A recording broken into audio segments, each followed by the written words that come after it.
इसमें मैं पूछना चाहता हूं आज मुख्यमंत्री से, क्या उत्तर प्रदेश में बाबा साहब अम्बेडकर को मानने वाले लोगों को अपने महापुरुषों की जयंती मनाने का अधिकार भी नहीं है? क्या इस प्रदेश में आर्टिकल 25-26 संविधान का लागू नहीं होता है? क्या इस प्रदेश में कमजोर वर्गों के महापुरुषों की जयंती मनाने के लिए, यानी कि जो उनकी आस्था है, उसके सम्मान की कोई कीमत है या नहीं है? उनकी भावनाओं का कोई सम्मान है या नहीं है? इस सरकार ने एक भी नहीं परमिशन नहीं दी। ये गुंडागर्दी उन पे क्यों नहीं दिखाते? जब कोई इस तरह के गाने चला के कमजोर वर्गों के घरों के सामने, मस्जिदों के सामने, मदरसों के सामने चला के प्रदेश का अराजकता फैला के माहौल खराब करने का काम करता है, तब आपकी लाठी को सांप क्यों सूंघ जाता है? तब आपकी आंखें क्यों बंद हो जाती है? इतनी भेदभाव वाली सरकार उत्तर प्रदेश में पहले देखी नहीं गई, जिस तरह का भेदभाव किया जा रहा है उत्तर प्रदेश के अंदर। तो वो लोग हैं जिन्होंने बाबा साहब की जीते जी शव यात्रा निकाली। ये तो वो दल है लखनऊ वाले जो बाबा साहब को भूमाफिया कहा करते थे। बाबा साहब आपकी उंगली में वो शक्ति देके गए, और मैं फिर कह रहा हूं, बहरूपियों को पहचान के रखना। जिस दिन चुनाव खत्म हो जाएगा और गलती से ताकत बन गई तो आपकी खाल खींच के अपनी शक्ति बनाने का काम करेंगे। मेरी बात को आप याद रखें। ये चारों तरफ से टैक्स की मार, सुबह से शाम लेके टैक्स की मार, और कह रहे हैं कि हम 403 करोड़ रुपए खर्च करके बाबा साहब अम्बेडकर की मूर्तियों पे छत्र लगाएंगे। मैं तो इस बात को नहीं मानता, क्योंकि मैं मानता हूं कि जातियां हमारे महापुरुषों ने नहीं बनाई है। जातियां इंसानों को बांटने के लिए बनाई गई है।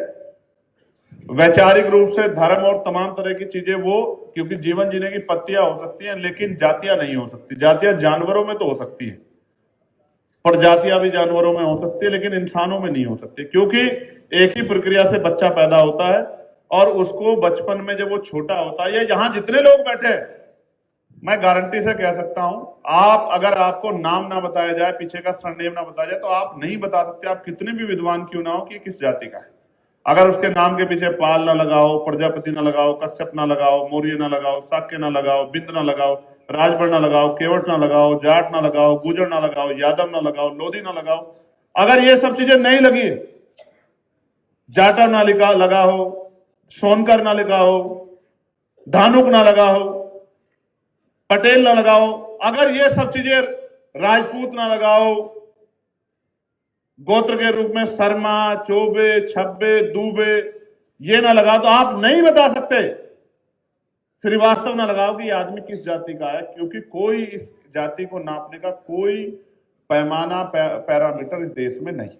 जब हम बताते हैं कि मैं संजीव पाल हूं, मैं सुनील चौधरी हूं, मैं ये हूं, मैं वो हूं, मैं एक्स हूं, मैं वाई हूं, मैं जेड हूं, तब हमें पता लगता है कि ये आदमी कौन। तो हमारे महापुरुषों ने जातियां नहीं बनाई, इसलिए मैं बहुत जिम्मेदारी से कह सकता हूं कि कोई ऊंचा नीचा नहीं। बाबा साहब अम्बेडकर जिस सभा में आए थे, वो एक संयुक्त सभा थी दलित और पिछड़े वर्ग के लोगों की। और उस सभा में जब बाबा साहब अम्बेडकर बोल रहे थे, तो बाबा साहब अम्बेडकर ने कहा कि हमारे लोग अभी भी समझदार नहीं बन पा रहे। इस देश में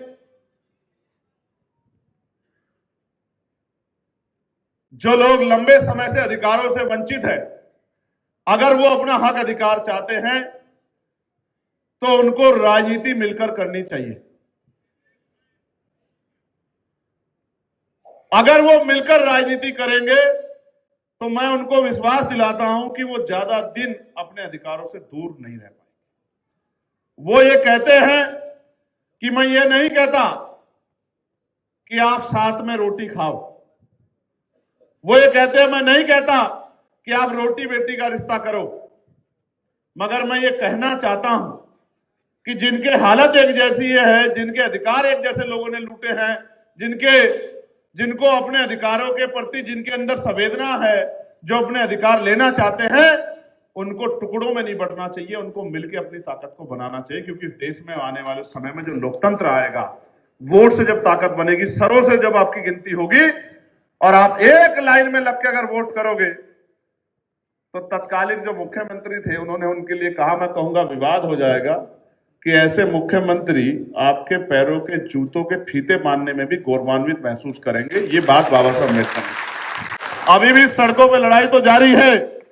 लेकिन जब ताकत बनेगी तो आप देखना कि न्याय, तंत्र और व्यवस्था किसे कहते हैं, मैं आपको विश्वास दिलाता हूं। और आपको जानकर आश्चर्य होगा कि सिर्फ गरीब, दलित, पिछड़ी, मुस्लिम समाज की महिलाओं, सामान्य जाति की महिलाओं को भी वोटिंग अधिकार नहीं था।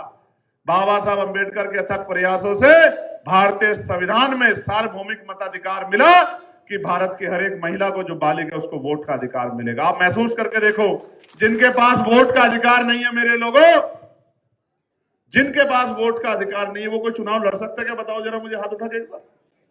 लड़ सकते हैं क्या? जिनका वोट कट जाता है प्रधानी चुनाव में, वो प्रधानी का पर्चा भर पाते हैं क्या?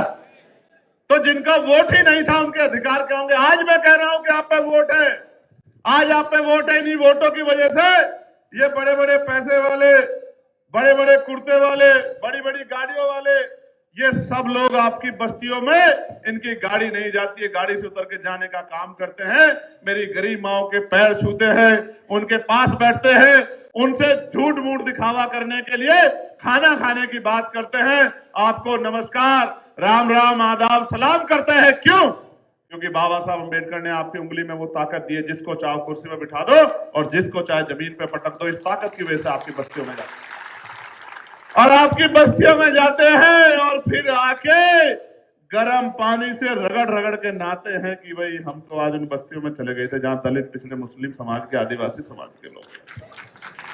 घर में जाके अपनी पत्नियों से कहते हैं, अपने नौकरों से कि जल्दी जल्दी गर्म पानी कर दो, मैं घर में तब घुसूंगा जब मैं नहा लूंगा, नहा धो के जो है तब मैं जाऊंगा घर में, तब जो है भोजन करूंगा, उससे पहले मैं भोजन नहीं करूंगा। या फिर अगर जाते भी हैं तो खाना बाजार से ले जाते हैं, गिलास पानी बाजार से ले जाते हैं। ये स्थिति है आज भी भेदभाव की।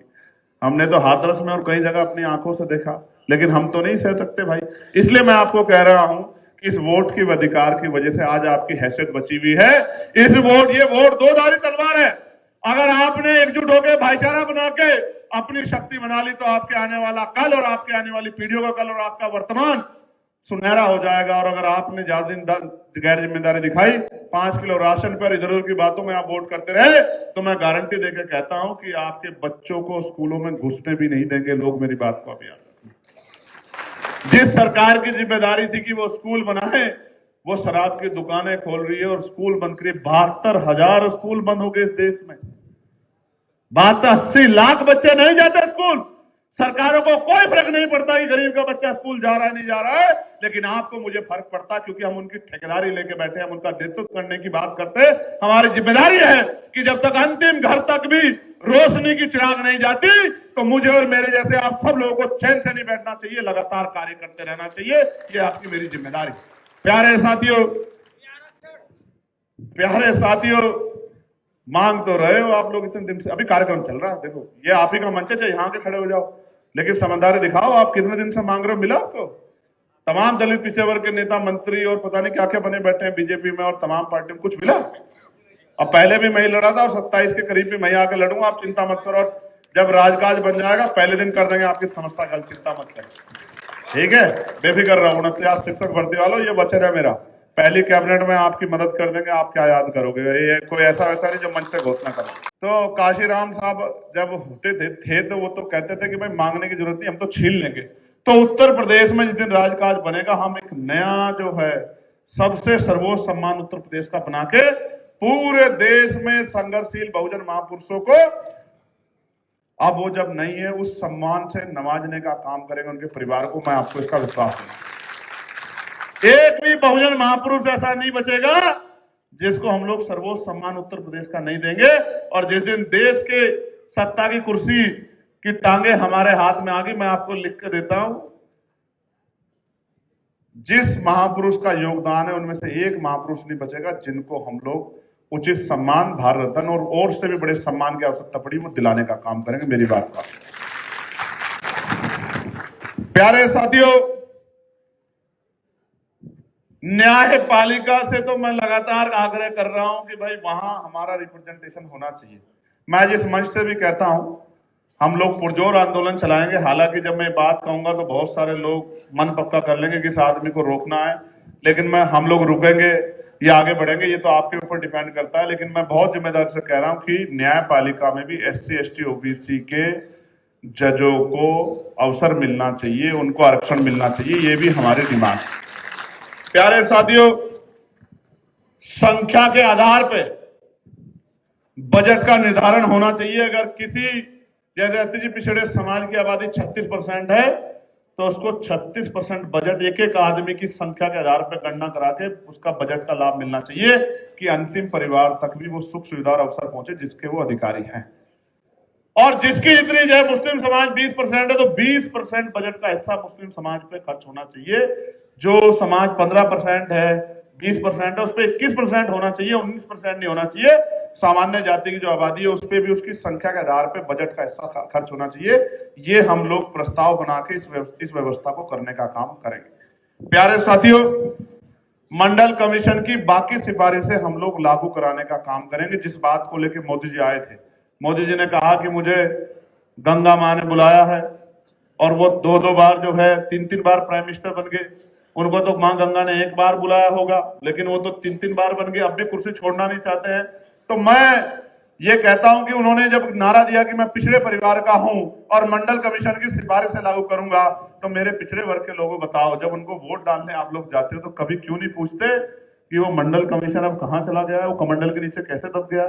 तो आप लोग पूछते नहीं हो, तो इस वजह से वो आपके अधिकारों पर डाका डाल के बैठे। मंडल कमीशन की बाकी सिफारिशें लागू कराने के लिए हम लोग पूरे प्रदेश में जन जागरण अभियान चलाएंगे और अवसर बनने पे मंडल कमीशन की बाकी सिफारिशें भी लागू कराएंगे। सरकारी ठेकों में पिछली सरकार ने एससी एसटी के लिए आरक्षण की व्यवस्था की थी और ये जो लखनऊ वालों की सरकार आई, जो हितैषी होने की बात करते हैं, इन्होंने उसको तत्काल खत्म कर दिया। और इनकी जगह मैं होता तो एससी एसटी के साथ ओबीसी पिछड़े और अति पिछड़े जातियों को भी, गरीब परिवारों को, उनको आगे बढ़ाने के लिए सरकारी ठेकों में आरक्षण दिलाने का काम करते, क्योंकि वो जनता का ही पैसा है, जनता के टैक्स का ही पैसा है, क्योंकि इन पे नीति नहीं, इसलिए ये हमेशा उल्टा ही काम करते हैं। प्यारे साथियों, अभी यूजीसी की गाइडलाइन आई थी, नई गाइडलाइन देखी थी नहीं देखी थी? जोर से बताओ, देखी थी नहीं देखी थी? तो जब यूजीसी की गाइडलाइन आई तो तमाम नेताओं के मुखौटे उतर गए, जो नारा लगाते हैं कि भाई हमारे में ये भी है, ये भी है, ये भी है। आप तो सत्ता में भी नहीं, चंद वोटों के लिए अपने समाज के बच्चों का गला घोटने का काम किया और विरोधियों का समर्थन करने का काम किया। अब वो विरोधी भी जो हैं वो तो बड़े समझदार है, वो सोचते होंगे जो अपनों का नहीं हुआ वो हमारा ही क्या हो जाएगा। इसलिए मैं आपको कहना चाहता हूं, यूजीसी की जब गाइडलाइन आई सारी पार्टियां चुप होकर बैठ गई, एक अकेली आजाद समाज पार्टी खड़ी थी। और मैं यूजीसी की सच्चाई आपको बताना चाहता हूं मेरे लोगों, एससी एसटी के लिए 2012 से ही थोराट कमेटी के रिगार्डिंग जो है गाइडलाइन बनी हुई है। ये इस गाइडलाइन में नया ये था कि ओबीसी को जोड़ा गया था, और ओबीसी को जोड़ना क्यों जरूरी था मैं आपको बताता हूं। जब पूर्व के एक मुख्यमंत्री हटाए गए तो यहां गोमूत्र से जो है कुर्सी की धुलाई हुई। जब वहां एक यादव परिवार, आपको याद होगा, एटा मैनपुरी में व्यासपीठ में बैठ गया तो उसकी चोटी काट के जो है उसको मूत्र से जो है उस मूत्र से जो है उसका अपमान किया गया। कल एक दो दिन पहले एक लोधी समाज के हमारे परिवार के हमारे भाई को, जो कथावाचक है, जब उसकी जाति पता लग गई उसको खींच के ले जाकर गाड़ी बंद करके उसको पीटने का काम किया। उससे पहले वहां मध्य प्रदेश में कुशवा समाज के लोगों को पैरों का मैल चटवाने का काम किया। तमाम तरह से जो है हमारे बहुजन समाज को अपमानित करने का काम किया, घोड़ी रोकने का काम किया। मैं इस पीड़ा को जानता हूं कि अगर आप कुछ नहीं कर पाते, रोक नहीं पाते, तो फिर जाति के आधार पर आप गांव से लेकर हर जगह अपमान करते हो, यूनिवर्सिटियों में, सरकारी दफ्तरों में अपमान करते हो। इसलिए मुझे पता था कि ये सही हुई है गाइडलाइन, इसलिए मैंने उसका जोरदार समर्थन किया। और बाकी जो अपने आप को बहुजन समाज के नेता कहते हैं उन्होंने उसका विरोध किया और आपके बच्चों पे की जीवन पे जो खतरा मंडरा रहा है उस खतरे को और मजबूत करने का काम किया। आपको समझना पड़ेगा ये नेता आपके हितैषी है या नहीं है। अगर आप जाति के आधार पर नेता का चयन करोगे तो मैं लिख कर देता हूं, फिर वो कहावत पूरी होगी कि जलते घर को देखने वाले, फूंस का छप्पर आपका है, आग के पीछे तेज हवा है, आगे मुकद्दर आपका है। मैं तेरे कत्ल पे मैं भी चुप था, मेरा नंबर अब आया, मेरे कत्ल पे तू भी चुप है, अगला नंबर। तो अगर आप चुप रहे तो वो दिन दूर नहीं है कि इस तरह की समस्या का आपको सामना करना पड़ेगा। प्यारे साथियों, उत्तर प्रदेश में सरकार कह रही है विकास हो रहा है, और मैंने जो पहली लाइन कही थी कि हमें अपने महापुरुषों को पढ़ना है, उनके विचारों पर चलना, पूजना नहीं। मुझे आज ही पता लगा लखनऊ उतरने के बाद कि उत्तर प्रदेश की सरकार आज रात को 15,000 दीपक जला रही बाबा साहब अम्बेडकर के सम्मान में। कितने दीपक? 15,000 दीपक। क्यों जला रही है आपको पता है? मैं बताता हूं। जब ये अयोध्या में कार्यक्रम करते दीपक जला के, इनकी बड़ी आलोचना होती है कि गरीब परिवार तेल भर रहे हैं, उनमें से डब्बों में तेल भर रहे हैं घर के लिए, तो आलोचना करने में ज्यादा जो है ये बहुजन समाज के लोग रहते हैं। तो इन्होंने कहा कि इनके महापुरुषों की जयंती के समय भी ये तेल दीपक जलाना शुरू कर दो, तो फिर ये अपनों के चक्कर में आके हमारा विरोध नहीं करेंगे। मगर मैं आपको बताना चाहता हूं, दीपक की मांग तो मैंने भी आपसे की थी कि आप दीपक एक दिन जरूर जलाना। इसलिए जलाना कि आपके बच्चे आपसे पूछेंगे, आपको जलाना चाहिए फूले साहब की जयंती पे, आपको जलाना चाहिए तथागत गौतम बुद्ध की जयंती पे, आपको जलाना चाहिए बाबा साहब की जयंती पे। क्यों? कारण क्या? संतराम बीए प्रजापति की जयंती पे, मामरा रामसु वर्मा की जयंती पे क्यों? प्यारेलाल यादव की जयंती पे क्यों? क्योंकि जब आपके घर में वो दीपक जलेगा तो आपका बच्चा जरूर पूछेगा कि आज क्या है कि आपने दीपक जलाया। जब वो आपसे बच्चा आपके उसमें जिज्ञासा पैदा हो जाए तो आप उसको बताना कि आज हमारे इस महापुरुष की जयंती है, इसलिए हमने दीपक जलाया, क्योंकि हमारे जीवन में दीपक, हमारे जीवन में रोशनी करने वाले ये महापुरुष, इनका योगदान है, जिससे आपकी आने वाली पीढ़ियां अंधविश्वास, पाखंडवाद, झूठ भरम में ना जाके अपने सच्चे महापुरुषों को पहचान के उन महापुरुषों के दिखाए रास्ते पर चलने का काम किया। इसलिए मैंने आपसे कहा। लेकिन ये सरकार क्या कर रही है? इस सरकार को मैंने पत्र लिखा कि बाबा साहब अम्बेडकर की जयंती पे नई परमिशन दे दो। 5,000 एप्लीकेशन मेरे पास है, लेकिन उत्तर प्रदेश की इस सरकार ने एक भी नई परमिशन नहीं दी।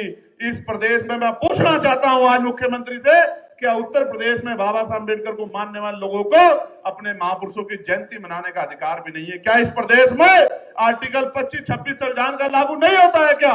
क्या इस प्रदेश में कमजोर वर्गों के महापुरुषों की जयंती मनाने के लिए, यानी कि जो उनकी आस्था है, उसके सम्मान की कोई कीमत है या नहीं है? उनकी भावनाओं का कोई सम्मान है या नहीं है? इस सरकार ने एक भी नई परमिशन नहीं दी और पुरानी परमिशनें भी कैंसिल करने का काम कर दिया। और इनके एक अधिकारी तो इधर बुलंदशहर की तरफ बैठ के बोले कि अगर आपने ऐसा गाना चला दिया तो मैं ये कर दूंगा। ये गुंडागर्दी उन पे क्यों नहीं दिखाते? जब कोई इस तरह के गाने चला के कमजोर वर्गों के घरों के सामने, मस्जिदों के सामने, मदरसों के सामने चला के प्रदेश का अराजकता फैला के माहौल खराब करने का काम करता है, तब आपकी लाठी को सांप क्यों सूंघ जाता है? तब आपकी आंखें क्यों बंद हो जाती है? आप इनको डराना चाहते हो? चिंता मत करो। मैंने कहा है कि 1 साल मेहनत कर लो, अगली बार जब 14 अप्रैल आएगी राजकाज बदल जाएगा। अपने मसीहा की जयंती चाहे राष्ट्रपिता ज्योतिबा फूले की हो, चाहे बाबा साहब की हो, डंके की चोट पर मनाना कोई रोक नहीं पाएगा। मेरी बात का प्यार,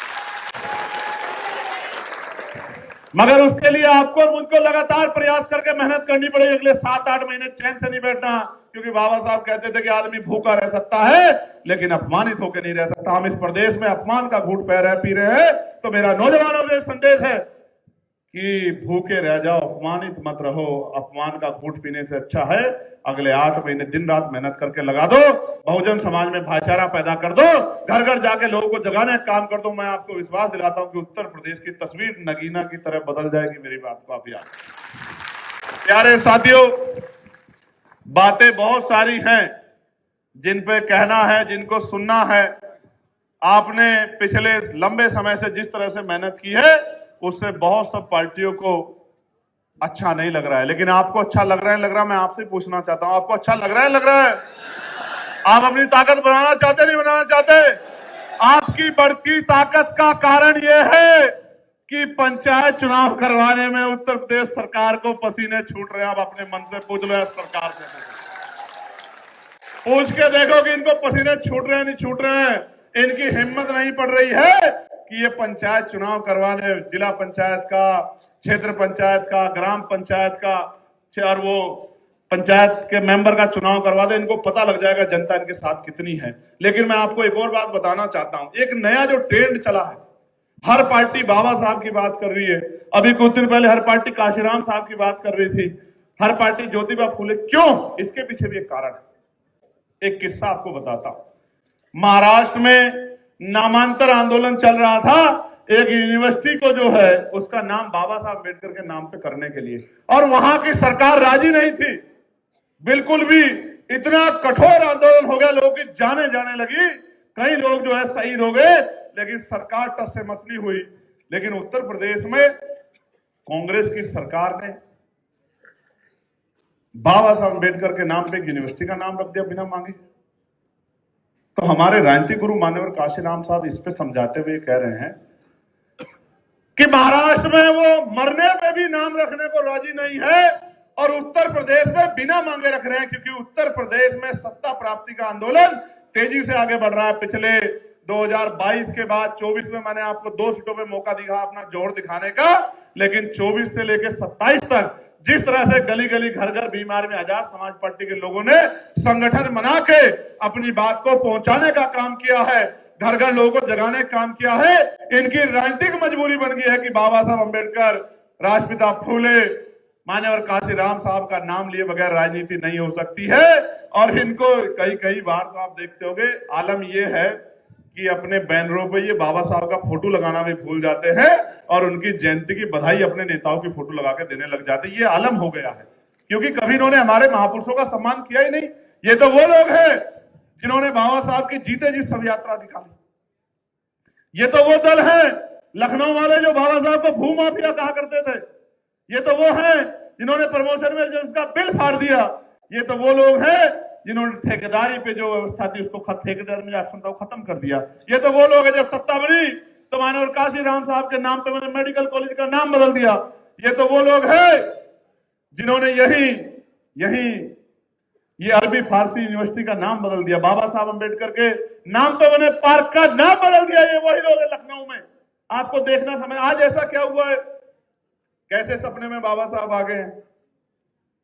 क्योंकि बाबा साहब आपकी उंगली में क्या देके गए हैं? क्या देके गए हैं? बाबा साहब आपकी उंगली में वो शक्ति देके गए। और मैं फिर कह रहा हूं, बहरूपियों को पहचान के रखना। जिस दिन चुनाव खत्म हो जाएगा और गलती से ताकत बन गई तो आपकी खाल खींच के अपनी शक्ति बनाने का काम करेंगे। मेरी बात को आप याद रखें।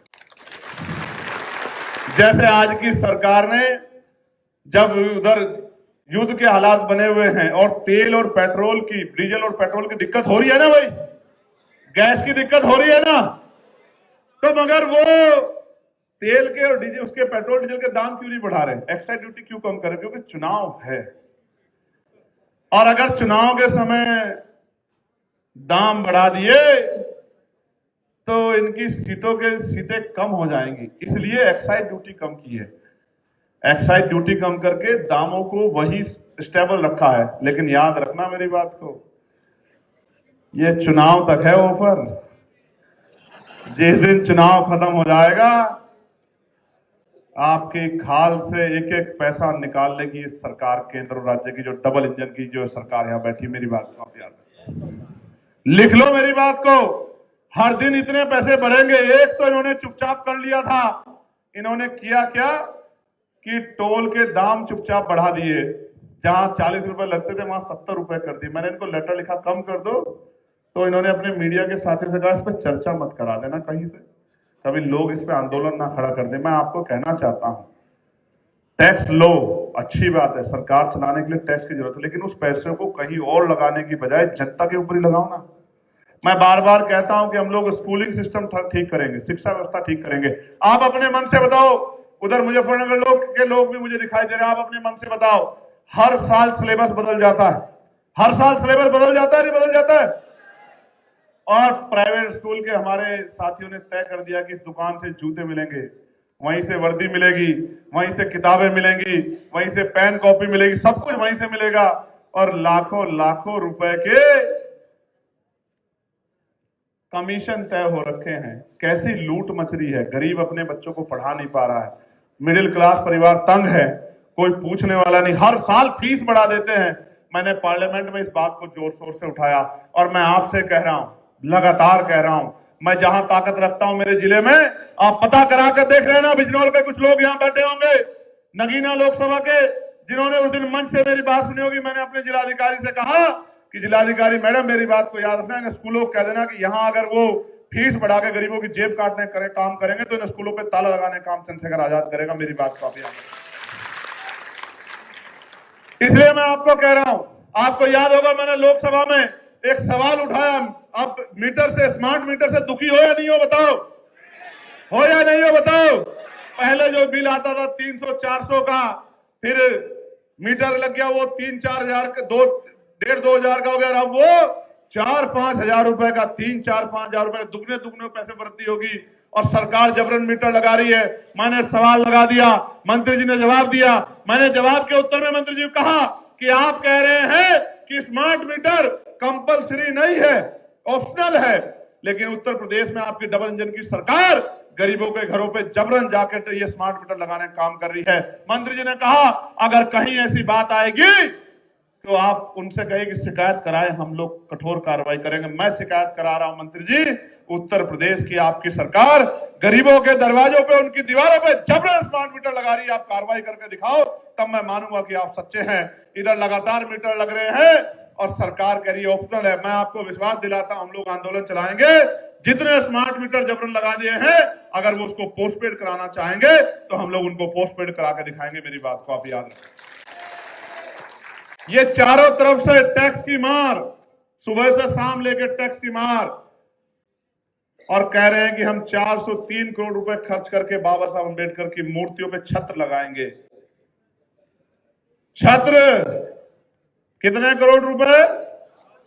403। चुनाव आ गया है, चुनाव, वरना 9 साल इन्हीं के राज में रोज मूर्ति टूटी है किसी न किसी जिले में। आप तो जानते हो नहीं जानते हो? और एक परिवार अपनी जमीन में अपने पैसों से महापुरुषों की मूर्ति नहीं लगा सकता, ऐसे कानून बना रखे हैं इन लोगों ने। और ये कह रहे हैं कि मूर्तियों का संरक्षण करेंगे। मूर्तियों का नहीं, आपकी उंगली में कुछ है। क्या है आपकी उंगली में? बस किसी तरह से आपकी आंखों में धूल झोंक के आपसे वोट लेके अपनी राजकाज बनाए। मैं आपसे कहना चाहता हूं, अत्यंत महत्वपूर्ण बात, गौर से सुनना, ध्यान देना। उत्तर प्रदेश में चाहे पूजा पाल हो, चाहे कौशांबी की हमारी बच्ची हो, और चाहे उत्तर प्रदेश के किसी कोने में जिस तरह का अन्याय दलितों, पिछड़ों, मुसलमानों के साथ हो रहा है, जबरन मस्जिदों को तोड़ा जा रहा है, खानकाहों को तोड़ा जा रहा है। फतेहपुर में वो जो एक किला टाइप था, वो नहीं, फतेहपुर में कुछ और था, वो मकबरा पुलिस की मौजूदगी में तोड़ दिया। बक्सी तालाब में, आप जानो, चुप है सरकार, मुंह से एक शब्द नहीं निकल रहा है। मैंने पूछा कितने डीएम लगाए हैं SC ST OBC के, बताओ, कोई जवाब नहीं। मैंने पूछा कितने कमिश्नर लगाए हैं, कोई जवाब नहीं। मैंने पूछा कितने DIG IG लगाए हैं, कोई जवाब नहीं। मैंने पूछा कितने SSP SP लगाए हैं, कोई जवाब नहीं। मैंने पूछा जिलों में कितने थानेदार लगाए हैं, कोई जवाब नहीं। मैंने पूछा कितने सेक्रेटरी लगाए हैं, कोई जवाब नहीं। अगर आपका कोई अच्छा ईमानदार अधिकारी है तो उसको कहीं अटैच करके बिठा रखा है कि वो अपने समुदाय के लिए कोई काम ना कर दे, गरीबों के लिए कुछ इंतजाम ना कर दे। इतनी भेदभाव वाली सरकार उत्तर प्रदेश में पहले देखी नहीं गई। जिस तरह का भेदभाव किया जा रहा है उत्तर प्रदेश के अंदर, कोई पूछने वाला नहीं है, कोई कहने वाला नहीं है, और चारों तरफ अंधकार है। अगर एक उम्मीद कोई है तो वो आप हैं। आजाद समाज पार्टी काशीराम में, भीम आर्मी के अलावा कोई उम्मीद जनता को नहीं। मेरे प्यारे साथियों, उत्तर प्रदेश में एक मजबूत बजट है। उस बजट पे मेरी निगाह है, मेरे परिवार के लिए, कि मेरे परिवार को उस बजट में उनकी संख्या के आधार पर हिस्सा मिलना चाहिए। क्या मेरी निगाह गलत है? मेरे इस परिवार को उसमें हिस्सा मिलना चाहिए, नहीं मिलना चाहिए? मिलना चाहिए, नहीं मिलना चाहिए? तो मैं पूछना चाहता हूं कि स्कॉलरशिप हमारे बच्चों को क्यों नहीं मिलनी चाहिए इस समय पे? मैं पूछना चाहता हूं कि जो फेलोशिप, ओवरसीज जो है स्कॉलरशिप मिल रही है, कम से कम 5000 बच्चे गरीब, अति पिछड़े समाज के विदेशों में शिक्षा प्राप्त करने के लिए जाने चाहिए, नहीं जाने चाहिए? आप लोग बताओ ईमानदार से, हाथ खड़े करके। क्यों सरकार योजना नहीं चलाती? जो जमीन है, बंजर जमीन है, उसको क्यों जो है हमारे पिछड़े वर्ग के, दलित वर्ग के, मुस्लिम परिवारों को परिवारों में बांट के उनको जो है अच्छी जिंदगी जीने के लिए, सम्मानजनक जीवन जीने के लिए क्यों नहीं व्यवस्था करती? मैं लगातार मांग उठा रहा हूं, आशा बहनों का, आंगनबाड़ी बहनों का, भोजन माताओं का, पंचायत सहायकों का, रोजगार सेवकों का, पीआरडी के जवानों का, होमगार्ड भाइयों बहनों का, जिनके वेतन में सम्मानजनक वृद्धि करनी चाहिए। हमने मांग उठाई अनुदेशकों के वेतन में, शिक्षा मित्रों के वेतन में की वृद्धि होनी चाहिए। और 69,000 शिक्षक भर्ती के बच्चों को मैंने अपनी आंखों से देखा, जब वो बच्चियां जाती थी भाजपा कार्यालय किसी मंत्री के यहाँ, तो उनके हाथ तोड़ देते थे पुलिस के लोग लाठियां मार मार के, रोती भी आती थी। एक दिन जब मैं पहली बार गया और मेरे सामने उन्होंने अपनी बात रखी, मैं अपनी भावुकता को नहीं रोक पाया, मेरी आंख से भाटी जी मेरे साथ थे, आंसू आ गए, चित्तौड़ जी मेरे साथ थे, मैं अपनी भावुकता को नहीं रोक पाया, क्योंकि ये शक्ति जो हम बना रहे हैं अपनी बहनों की रक्षा के लिए बना रहे हैं, अपनी बहनों के हाथों को टूटते हुए देखने के लिए नहीं बना रहे। मुझे बड़ी तकलीफ हुई। 5 दिन तक हम लोग लगातार आंदोलन करते रहे, सरकार की डर गई। विधानसभा चुनाव था, सरकार ने हमारे प्रतिनिधिमंडल को बुलाया और लगभग 6,800 नियुक्तियां जारी की, लिस्ट जारी की, फिर कोर्ट में अपने आदमी भेज के हाई कोर्ट में रोक लगवा दी। हाई कोर्ट से जीत गए तो सुप्रीम कोर्ट चले गए, सुप्रीम कोर्ट में भी हमारे साथी लड़ रहे हैं। और कई बार निराशा होती जब सुप्रीम कोर्ट ऐसे गंभीर मामलों में लंबे समय तक सुनवाई नहीं करता, तो मन में पीड़ा होती है मेरे लोग। कितने 30 डेट लग गई हैं और यूजीसी में तो एक भी डेट नहीं लगी थी। इसलिए मैं कहता हूं कि आपकी हिस्सेदारी वहां होनी चाहिए, होनी चाहिए नहीं होनी चाहिए। इसलिए आपको कह रहा हूं, अगर आज आप काम शुरू कर दोगे, अगले 8 महीने मेहनत कर लोगे, घर घर जाके प्रचार कर लोगे, घर घर जाके लोगों को समझाने का काम कर लोगे, भाईचारा बना लोगे, तो अगले 5 साल आपके घरों में जो जुल्म जाति अत्याचार का साया आया था या आता था, वो आपकी बस्तियों से भी कोसों मील दिखाई नहीं देगा दूर। मैं आपको गारंटी देके कहता हूं। और नहीं करोगे मेहनत, नहीं करोगे काम, नहीं बनाओगे भाईचारा, नहीं बनाओगे शक्ति, तो फिर पता है क्या होगा? फिर जहां हत्या होगी, जहां किसी बहन की इज्जत पे आंच आएगी, जहां किसी का घर जलाया जाएगा, किसी की जमीन छीनी जाएगी, किसी को लूटा जाएगा, किसी को मारा जाएगा, किसी का जाति के आधार पर अपमान होगा, तो आप मुझसे कहा करोगे भैया चंद्रशेखर आ जाओ। अकेला चंद्रशेखर कहां कहां जाएगा, आप मुझे बताओ। इसलिए आपको कह रहा हूं, अगर आपने जिम्मेदारी से काम नहीं किया तो फिर आप भी उतने ही दोषी होंगे जितनी सरकार दोषी है, क्योंकि हम लोग तो पूरा समय देके काम कर रहे हैं, अगर आपने ईमानदारी से काम नहीं किया यहां से जाने के बाद। इसलिए मैं आपको कह रहा हूं, प्यारे साथियों, आपने सबको मौका दिया है, एक मौका आजाद समाज पार्टी काशीराम को मिलना चाहिए नहीं मिलना चाहिए? आप बताओ, मिलना चाहिए नहीं मिलना चाहिए? एक मौका मिलेगा तो आपको वास्तविकता में सम्राट अशोक के सपनों का भारत दिखाई देगा, सपनों का उत्तर प्रदेश दिखाई देगा। मेरी बात को आप याद रखें। इसलिए आपको कह रहा हूं मेरे प्यारे साथियों, बहुत मेहनत तो आप लोग कर रहे हो, लेकिन निकल जाओ अपनी बस्तियों में, अपनी गलियों में, अपने गांव में, अपने कस्बों में, और घर घर जाके समय निकाल कर, जैसे 8 घंटे पेट के लिए काम करते हैं, 2 घंटे रोज स्वाभिमान सम्मान की जिंदगी जीने के लिए भी काम करो, कि उत्तर प्रदेश में हमारे साथ जुल्म जाति अत्याचार ना हो। वरना फिर सड़कों पे आंदोलन होंगे, फिर परेशानियां खड़ी होंगी, फिर हाथरस में बहनों को जलाया जाएगा, कोई पूछने वाला नहीं होगा, फिर पूजा पाल को लटकाया जाएगा, कोई पूछने वाला नहीं होगा, चारों तरफ अंधकार होगा, आपकी नौकरियों को भ्रष्टाचार करके लूट लिया जाएगा, आपके आरक्षण को छीन लिया जाएगा, कोई पूछने वाला नहीं होगा। फिर आप मुझसे कहना कि मस्जिदों के सामने खड़े होकर हिंसा की जा रही है, फिर आप मुझसे कहना मदरसे तोड़े जा रहे हैं, फिर वो आप मुझसे कहना मकबरे तोड़े जा रहे हैं। और मैं क्या कहूं, आपको अपने ही धर्म की आजादी पर भी पहरा दिखाई देगा, कोई पूछने वाला नहीं दिखाई देगा। इसलिए मैं आपसे कहना चाहता हूं, फिर कहोगे बाबा साहब की जयंती नहीं मना पा रहे, फिर कहोगे गुरु रविदास जी की जयंती नहीं मना पा रहे, परमिशन नहीं मिल रही। कहां से मिलेगी?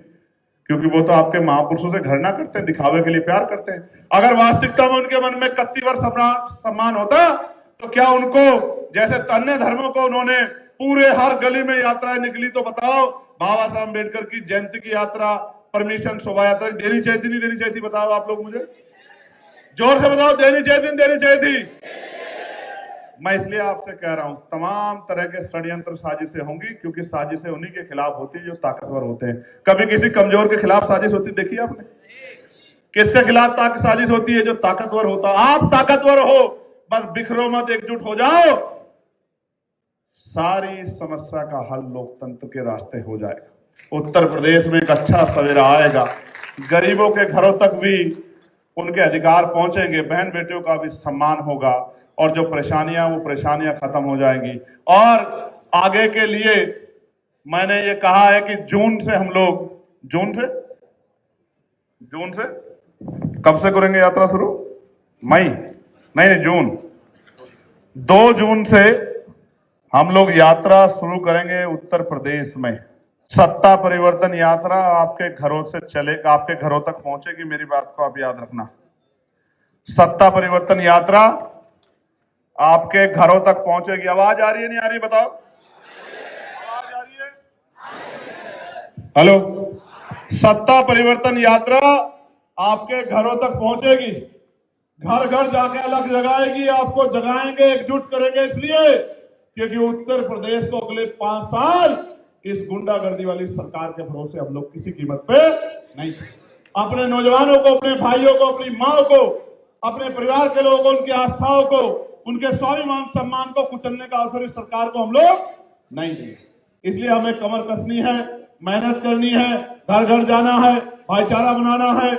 नारा तो बहुत लगाते हो, एक टांग पे खड़े रहते हो, गर्मी नहीं देखते, सर्दी नहीं देखते।